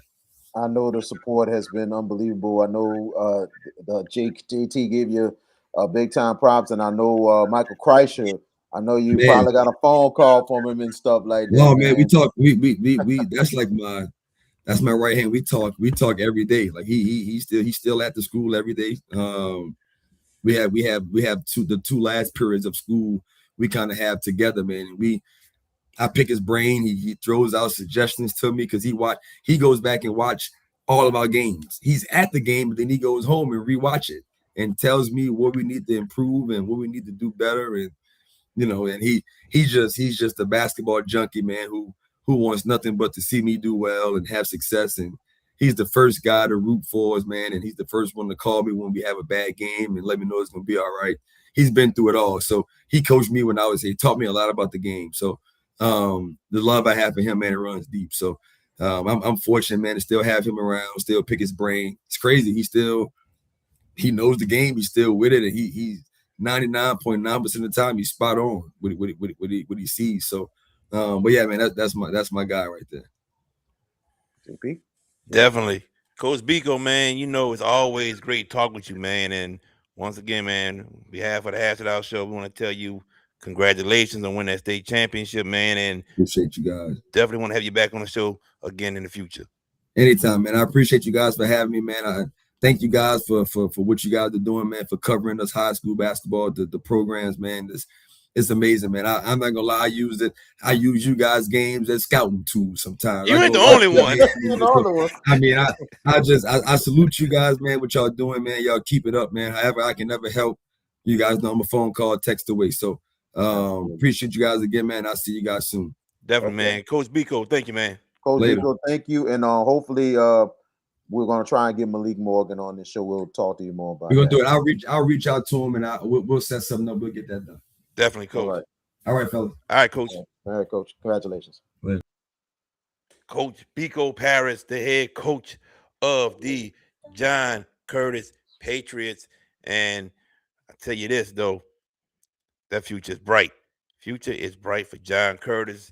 VK, I got to do some commercials right quick, man. And we come back. Yeah, do some commercials. And when we come back, we're going to say who wins the men's national championship for basketball in college. We'll be right back. What's up, everybody? Me and VK Jones had to come to Little Dizzy's. Yeah, well, VK, man, wasted no time. And he loved the fried chicken and the dirty rice from Little Dizzy's. Look at what I had. Yes, indeed. Oh, y'all know I love candy yams. Oh, yeah. That fried chicken was one of the best I ever had. And just like how Miss Arkisha Baquette says it, come to Little Dizzy's, where the food is always hot and it comes straight from the pot. Are you in need of a new windshield? Leo Autoglass can help.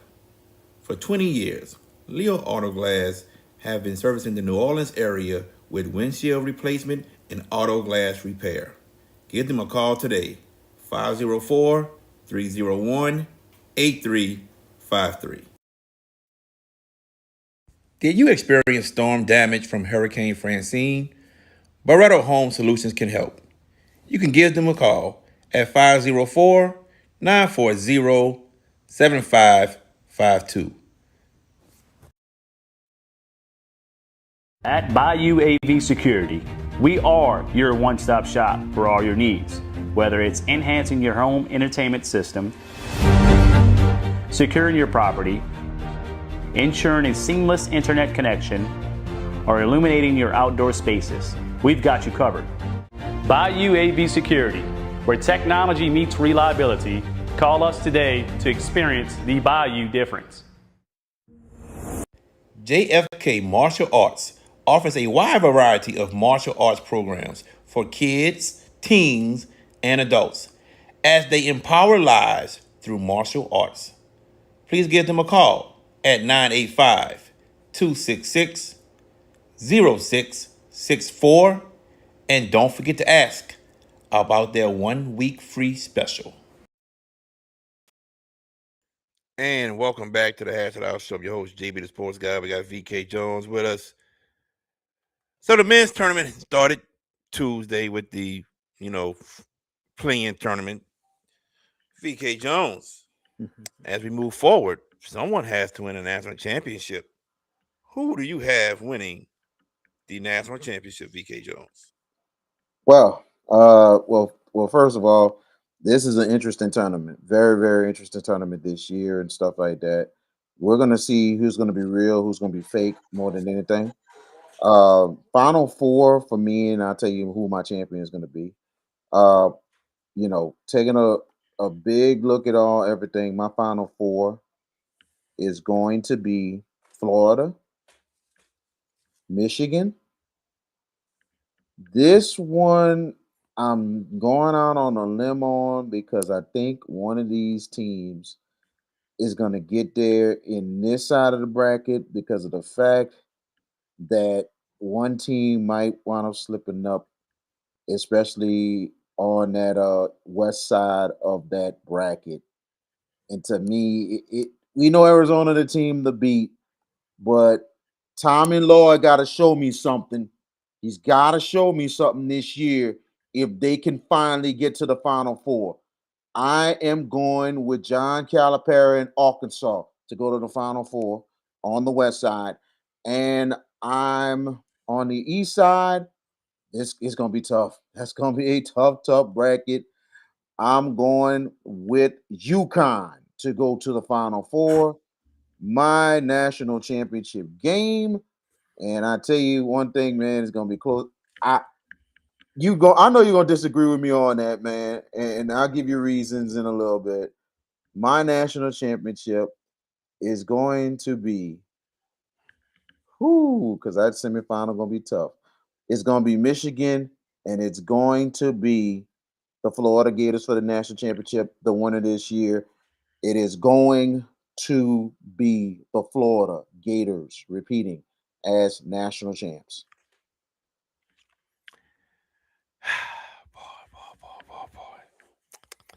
I don't care if I be wrong, I'll be wrong, bro. I mean, missed the last place last year.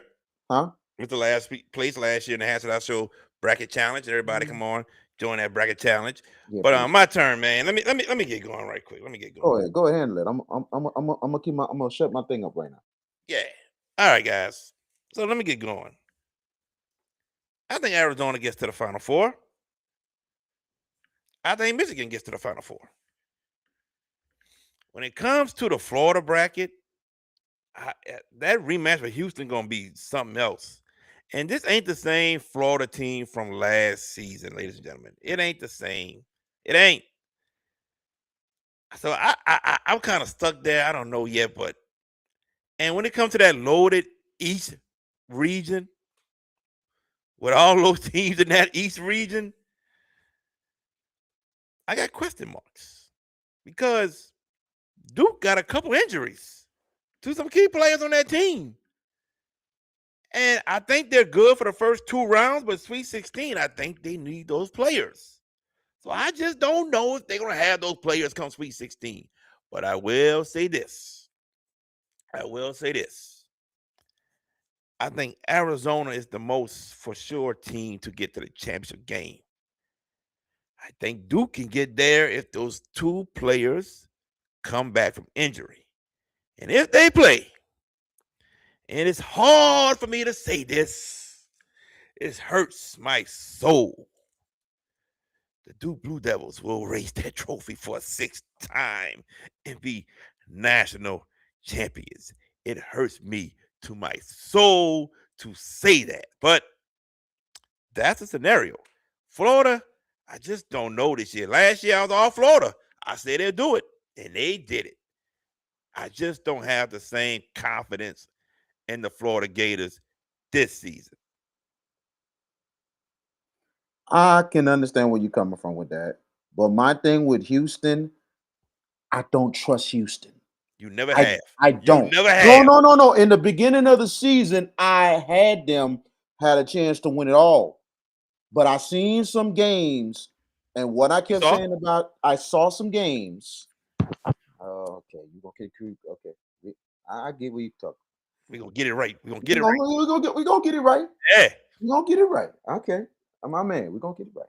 But I'm gonna say this: Houston. I saw some games with Houston, and the biggest thing I always said about Houston: Houston will win a national championship if they score over 60 points. If they score over 60 points, they will win a national championship because you have a capable defense that is really good, but you got to score the ball. That's the biggest thing. And I see some games this year, they scored the ball, they score over 60, they win the game. But there's some games this year that they did not shoot well and they lose and they choke it up bad. And I'm like, no, I can't trust what I'm seeing with Houston. I cannot do it. I just can't. I thought about it in the beginning of the season, but when I saw those games, I said, this is not gonna be enough because you're gonna have to score against Florida. Like defensive wise, yeah, they're gonna step up defensively, but you're gonna have to score against Florida. You don't, you're going to get trounced. And that's just what it is because Florida has started to get that killer instinct more than anything else. They have really got hot late in the year. You SEC tournament lost, didn't get to the championship. But I'm talking about during the year. During this, I'm talking Yeah. not just during the year, but during conference play and I everything. mean, that's why you pick Arkansas, right? I pick Arkansas because you have an experienced coach that's been there, John Calipari, Yeah, and all I'm gonna tell you is this: it ain't just about John Calipari. John Calipari getting Arkansas rolling, but Darius A. Cup. All I'm gonna tell you is this: Kemba Walker. That's all I gotta say. I'm gonna say this Because to you. So I think all I gotta say. Wisconsin is in that bracket with Arkansas. I don't think Arkansas want to see Wisconsin, but Man, Wisconsin, they got an easy game against was Highland Baptist, whatever they call. Baptist, High Point. That ain't gonna be. That's not gonna be easy either. Them suckers can shoot them threes, boy. Yes. Shit, High Point can play, dog. High Point Baptist, whatever they call. I don't know. It's High Point. They're good, bro. I think they're gonna give Wisconsin a tough. I need my cousin Nick Boyd from Wisconsin to come through. Let's go, Nick Boyd. Let's do it. Boyd.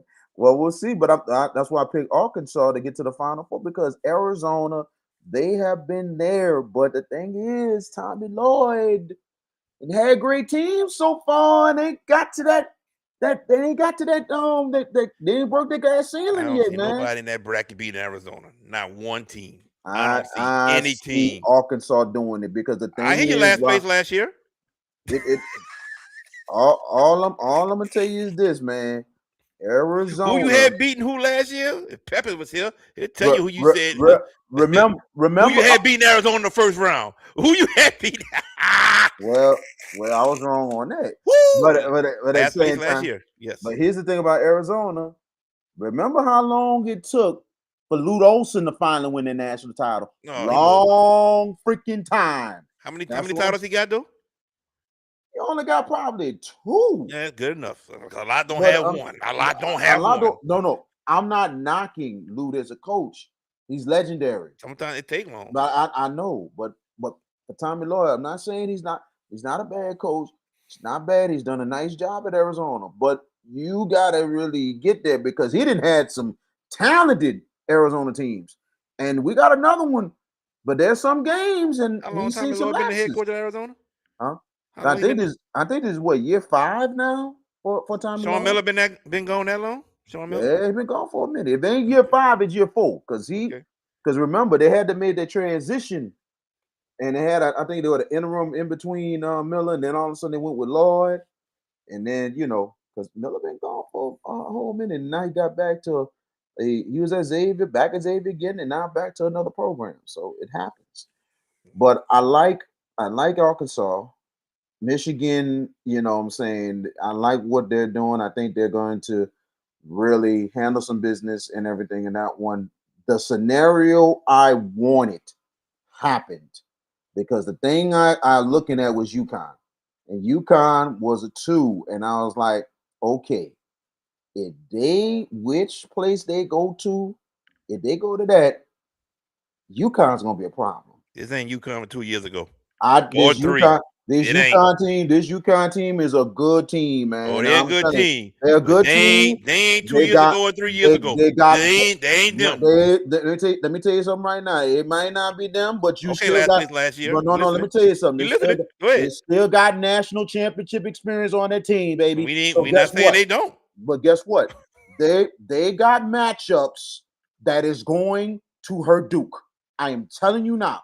They got matchups that's going to hurt Duke. Yeah, Duke got with the injuries, of course. But them dudes come back. What matchup they got that can hurt Duke? What matchup they got that can hurt Duke? They got a couple big men that can play. Oh yeah. We got the best. We got one of the best big men in the nation. And they got a good big man too. They don't fear nobody. Oh yeah. I'm telling you now. They need to fear St. John's. They in a bracket too. They need to fear St. John's. Yeah, they do need to fear. But what St. John's team is going to come out? That's the question. St. John's has got to get over that first round. Remember, they were great, but all of a sudden they look like frauds in the first round. That's what I love Rick Pitino, but it's time, forget the labor pain, show me the baby. And they should have shown the baby last year, and them fools freaking fouled up. This time, they got to show it this time. They really do. I'm not buying St. John's till they win the first round. That's all I gotta say. But we didn't seen it too many times with too many great teams. I done saw it too many times with too many great teams. And all of a sudden, first round, they lay a doggone egg. Hope we don't see that again. But UConn, I'm hoping. I don't think it's not gonna happen. It's happened before. 2 seeds have laid eggs in the first round. They're not doing it. They're not doing it. UConn's got experience, and then on top of that, knowing Danny Hurley, who had experience Danny Hurley ain't getting to the having championship game. Who had experience after getting to the championship game, or was it the championship game or the Final Four? Whenever Greg Oden and Roy Hibbert matched up, and the refs called them fouls like that, when we didn't get what we wanted to see, that whole Georgetown team came back and lost in the first round. You speak of experience. Round 2. It can happen. No, it was the first round. Round 2. Davidson. I was there. Round 2. No, it wasn't. First round. I was there. I was there. I was at freaking Honda in the freaking waiting room. I was in Raleigh, North Carolina for that game. I paid tickets. I was there. It was round 2. I'm about to find out. It was round 2. Carolina was in that region. Me and my wife went. What score is this? Football score. He gave me a football score. Like, what is this? Whoops. Wow. What is this? 14. Georgetown. Jesus. 74-70.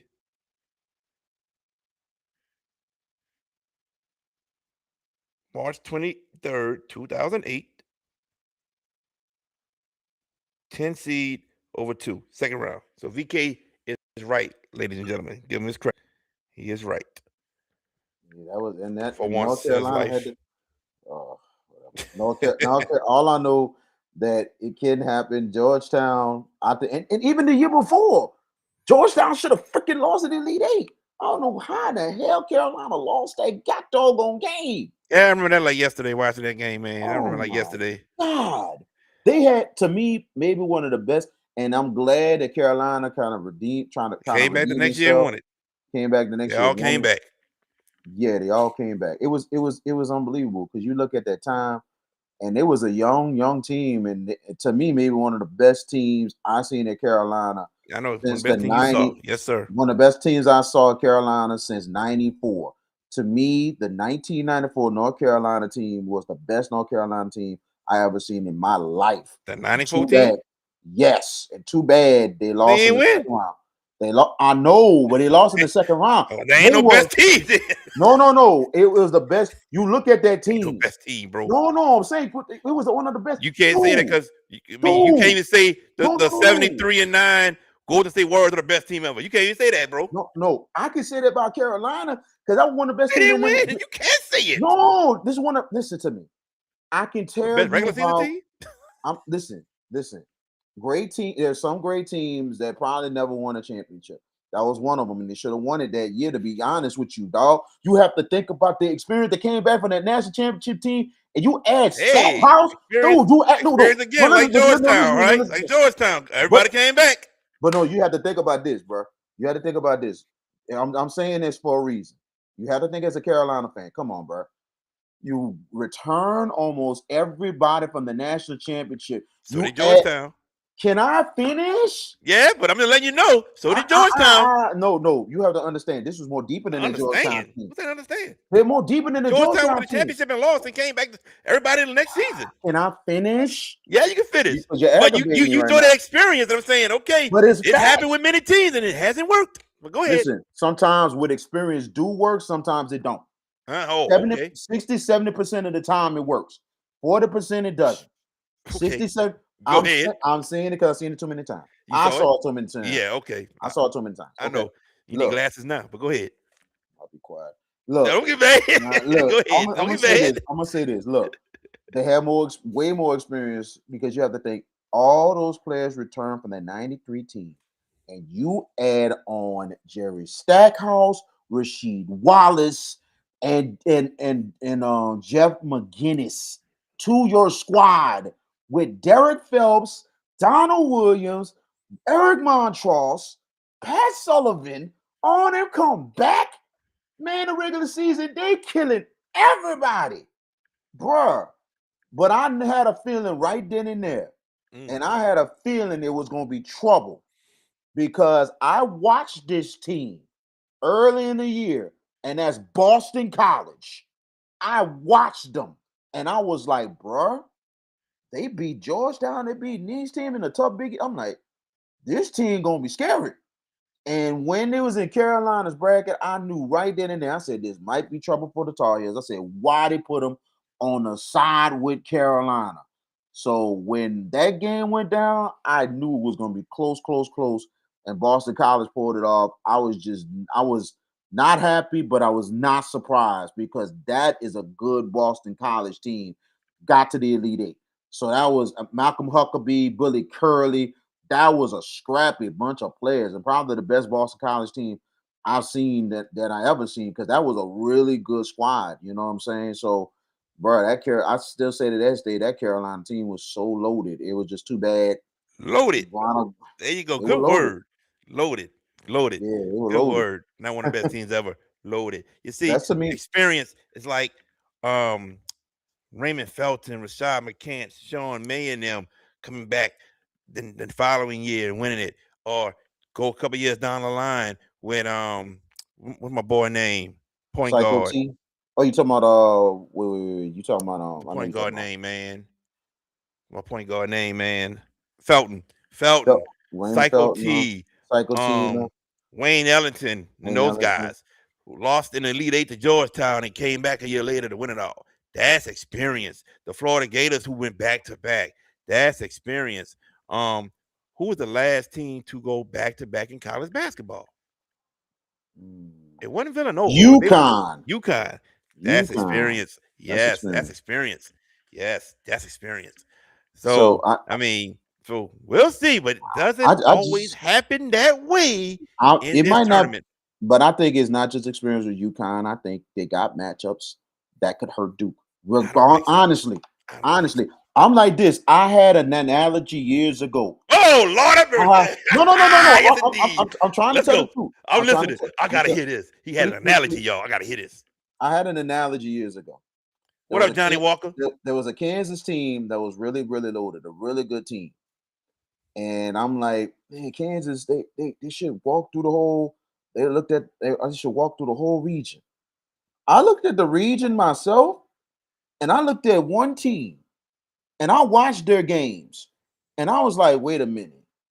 I said, this team might beat Kansas, and it might not even be close because they match up well against them, and that was Oregon. And I was dead right. Oregon had guards for days that can shoot. They got quick on the ball guards, and the bigs were quick too and athletic, and they play defense. Yeah, Elston, Ty Lawson. Thank you, So bro. That's Ty who Lawson, I'm talking about. You're right. we getting Not old, Raymond Austin. Felton. Ty Lawson. Yep. Ty Lawson. Yeah, well, I'm getting old too. I kind of forgot too. I would have told you myself. But regardless of the fact, I was right on analogy because, bruh, I mean, Oregon just all over Kansas, bro. I was like, man, I'm like, I told you, bro. I'm like, the matchups was gonna be a problem for Kansas. I'm like, I don't know if you can handle these kind of guys, especially guys that play with no fear, and then on top of that, guys that are athletic as you. Like, you got to really go at these guys. And when Oregon set the tone, it was just lights out the rest of the way. So Kansas just didn't get up. They did have got up, fought back. Okay, cool. But man, I was like, bruh, Oregon. I was right on that. The matchups just didn't favor. So I'm thinking the same way with UConn with a couple of their matchups. Because a couple of them bigs, I'm telling you, they ain't no punks. They are going to give Boozer some work. They're not no pushovers. So I like to see teams that are challenging teams, especially teams that play with no fear, but tough players that's going to be like, look, dude, we know how good you are, but we about to make you work because you're not about to come in and dunk on us. You're not about to come in and make those threes. You're going to have to earn everything we're going to give you because we're not going to let you have it. And I love teams like that.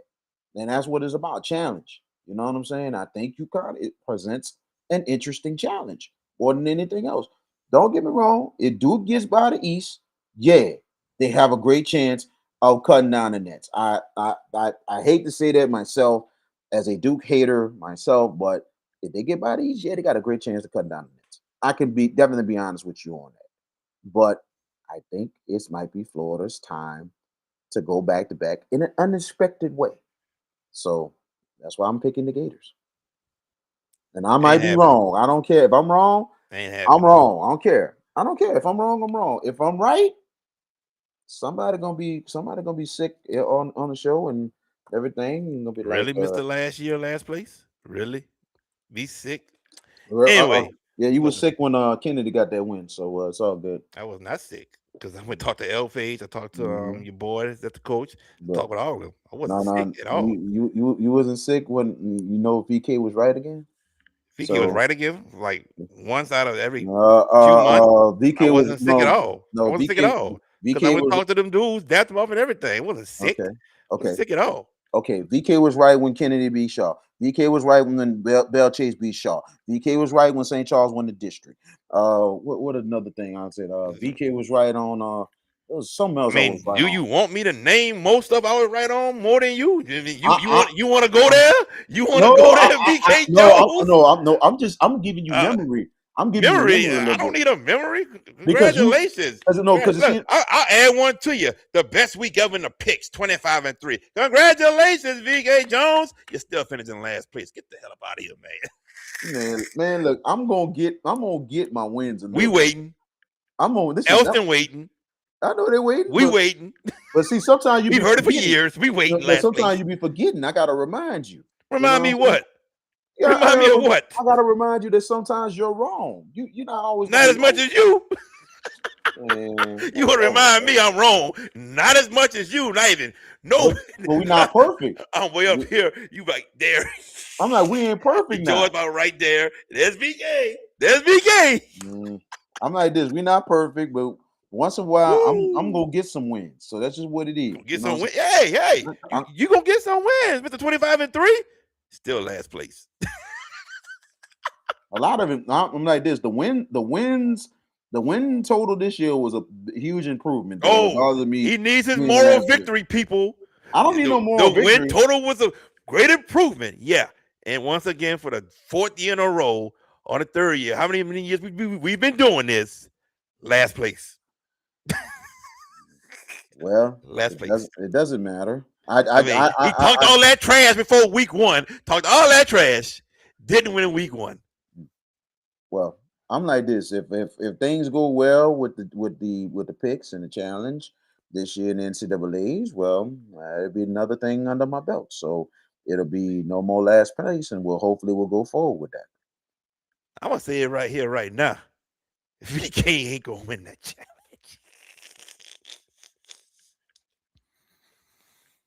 I know this though, VK. I'm gonna say this: the Hash It Out Show bracket challenge we've done, I haven't won either though. I haven't won either, but I know I haven't finished in last place. Oh, it's time to make some progress this year. I'm glad you admit. I'm glad you're a man to admit that you have not won this. I'm glad you're a man that you admitted. You admitted that you did not win. I ain't win. It's all good. Okay. It's all good. All right, everybody. Enough of this with me and VK Jones. Y'all know the truth. But we're gonna go ahead and end this. We're gonna come back. We're gonna come back next Tuesday. Our goal right now for Tuesday night or Wednesday, I'm gonna ask VK Jones. God dang, man, what is going on? SMU, y'all getting whooped right now by Miami, Ohio. What is going on? Really? What the score in this game is? 40-32, man. Oh wow, 43-30. 40-32. My goodness. But anyway, all right, Miami, Ohio, big ups. So I'm gonna ask VK Jones if he can contact Coach McClure, and he can ask her, is it okay if we can have Ava Raymond on the show? And 43-32. Gosh. And I'm gonna ask her father, Cardell, if we can have his daughter on the show. And hopefully they both say yes, which I think they will. And hopefully Ava Raymond decides to join us and be a guest on the show, on the Hash It Out show. So that's all I gotta say for now. We'll be back Tuesday and Wednesday. And what about the idea about the other idea I had about I'll text you that answer. I'll text you that one. Because I really think it's a really great idea. We have at least, two coaches same time talking about their season. And on top of that, it's a moment of moments, because I think this is what back to back for both programs. It's back to back. Jesus. So I think both of them need that love, to be honest. I'll text you. I'll text you about it. So, but never mind. All right, but want to get Ava Raymond on the show, man. One of the best players in the state. Get her on here and get her to talk about the back-to-backs and everything like that. But other than that, man, before we get out, last word. Wanted to give a big shout out to Ryan Coogler and also to Michael B. Jordan for winning the Oscars on Sunday. Congratulations. Jim Mouse. Straight up greatness, man. Gotta love it. Gotta love it, man. So congratulations to those two guys, centers winning 4 Academy Awards on Sunday. But also one battle to another wins the best picture. But also honor that too, because there were a lot of African Americans on that cast as well. So that's a big time honor for them to get best picture. I am not mad at all. I'm actually happy about that. It's an interesting movie in itself, talking a little bit more deep in American type stuff, but at the same time, very interesting movie for winning best picture, and a lot of African Americans on the cast, man. So great night for African American history and all that stuff, man. You know what I'm saying? But regardless of the fact, good show tonight. Good show. Good to have Biko Paris. And man, it was good to have this great basketball season that we had in prep basketball. And we got a lot more to get to through this season. But regardless of the fact, man, we cannot wait to get back on the grind with our live streaming next year, man. We got some big plans, right, JB? Some big time plans coming up for football season, and it's probably going to be big plans again for basketball, because we've been blessed beyond measure. Because a lot of schools, even that were road teams, saying, "Hey, come on out and get a game with us, man," or whatever. We come close to New Orleans or Baton Rouge, man. We want you to Come and get us our shine, man. Everybody wants a piece of the Hash It Out show and our smoke, man. We're doing great and we love it. But y'all have a great week. Enjoy March Madness, man. Enjoy it. That being said, ladies and gents, shout out to my cousin Tony Petrie. Tony Petrie. Yes, Shout out to him. sir. Shout out to him, man. Tony Petrie, good dude, bro. Straight up, man. Shout out to him, bro. I know you watch and support the show. Met him in person, man. Great guy, bro. Great to meet you, sir. We'll see you again soon. Shout out to him. That's He your asked for a boy. shout. He asked for a shout out. So I'm giving him a shout out. Shout out to Tony Petrie, man. That's your cuz. Oh God have mercy. I was thinking he gets the jokes from him. And he was like, no, I didn't get it from like what? I don't get no joke from him. I don't get no joke from him, man. Bruh, I thought you was something when I seen cousin Tony. My God, I thought all the joke came from him. Lord, this dude. Wow. That's all I can say about Tony Petrie. That's all I can say. Nope. All right, everybody. We out. See y'all next week. Coach, Biko gonna hit up Coach McClure and we go from there. Signing out. VK Jones, GB Sports Guy. We're out, everybody. Enjoy y'all weekend coming up because I will try hard to enjoy mine. Later. Sleep time. For you. Whatever. Happy March Madness.